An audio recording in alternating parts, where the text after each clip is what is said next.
Alors, comment est né le petit manuel d'auto-coaching? C'est né d'une rencontre entre Jean et moi. Il y a quelques années, on se posait ensemble tous les deux une question importante, c'est quel est le livre qu'on aurait aimé trouver les premières fois où on s'est posé des questions, il y a très longtemps, en matière de développement personnel. Quel est le sens que je donne à ma vie? Qu'est-ce qui est important pour moi? Et comment je transcris ça dans mon quotidien?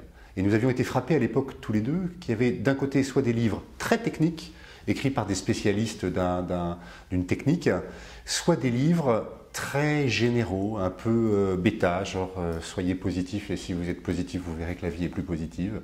Et ça tenait dans 200 pages.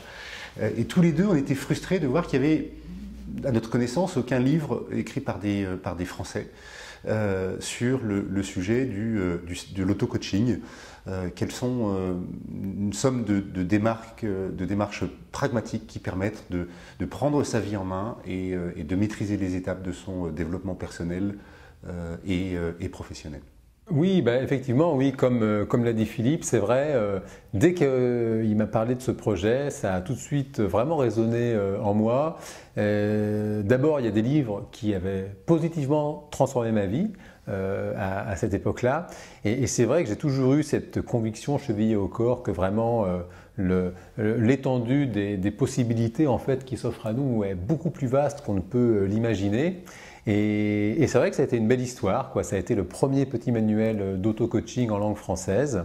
Manifestement, il a trouvé son public et ça fait plaisir.